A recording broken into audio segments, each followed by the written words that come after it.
बहुत समय पहले 3 अनाथ भाई अयान, समीर और आरव काम की तलाश में गांव-गांव भटक रहे थे। भूखे, प्यासे, पर उम्मीद से भरे। भैया हमें कोई काम क्यों नहीं देता? हम तो सब काम कर सकते हैं। सही कह रहे हो, शायद कोई मालिक दया कर दे। तभी उन्हें वहां एक बूढ़ा आदमी मिलता है। बेटा, उदास क्यों हो? अगर चाहो तो मैं तुम्हें अपना धर्म पिता बना लूं।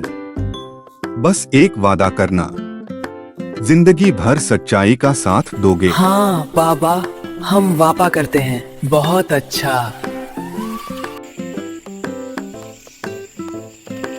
वृद्ध उन्हें एक भव्य हवेली पर ले गया, जहां एक सुंदर लड़की राधिका फूलों को पानी दे रही थी। अगर ऐसी लड़की मेरी पत्नी बन जाए और मेरे पास ढेर सारी गायें हों, तो मैं दुनिया का सबसे सुखी इंसान हो जाऊं। तुम्हारी इच्छा पूरी हो सम बेटा। और इस तरह बड़ी भाई अयान की शादी राधिका से हो गई। काश अगर ये लड़की मेरी पत्नी बन जाए और मैं चक्की चलाकर जीवन बिताऊं, तो कितना अच्छा होगा। उस बूढ़े बाबा ने दूसरे भाई की भी यह इच्छा पूरी कर दी। मंझले भाई समीर की शादी भी कावेरी से हो गई। पिताजी, यह लड़की गरीब है पर बहुत सच्ची लगती है। अगर ये मेरी पत्नी बन जाए तो मैं संतोष से जीवन बिता लूंगा। यही तो असली सुख है बेटा। धन से बड़ा है संतोष। मीरा भी सहमति देती है और इस तरह तीसरे भाई की भी शादी हो जाती है। कुछ साल बीते, अयान अमीर और लालची हो गया।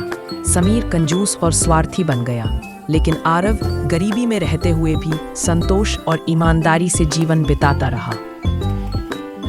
तीर्थ यात्रा से लौटकर बूढ़े बाबा पहले बड़े बेटे के घर जाते हैं और कहते हैं, बेटा मैं बहुत भूखा हूँ, कुछ खाने के लिए दे दो।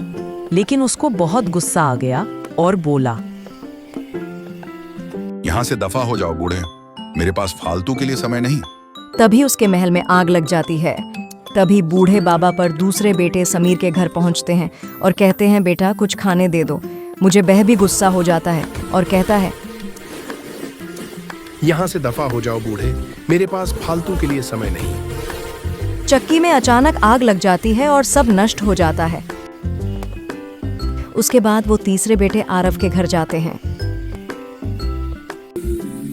आरव और मीरा वृद्ध को घर में बैठाते हैं, खाना खिलाते हैं, कपड़े बदलवाते हैं।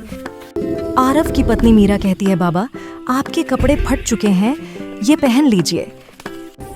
उसके बाद वह बूढ़ा आदमी कहता है, यह घाव तभी ठीक होगा जब कोई अपना घर जलाकर उसकी राख मेरे शरीर पर छिड़के। आरव और मीरा भावुक होकर पिता के गले लग जाते हैं। मीरा घाव देखकर कहती है, घर दोबारा बन सकता है, लेकिन इंसान की जान वापस नहीं आती। हम अपना घर जला देंगे। आरव घर में आग लगाता है।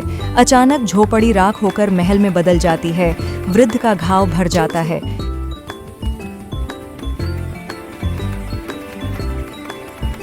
बेटा मैं तुम्हारा धर्म पिता हूँ। तुमने ही सच्चाई और दया का रास्ता नहीं छोड़ा, इसलिए तुम्हें सुख और समृद्धि का वरदान देता हूँ। आरव और मीरा भावुक होकर पिता के गले लग जाते हैं। सच्चा सुख धन दौलत से नहीं मिलता, बल्कि ईमानदारी, दया और संतोष से मिलता है। यही जीवन का असली खजाना है।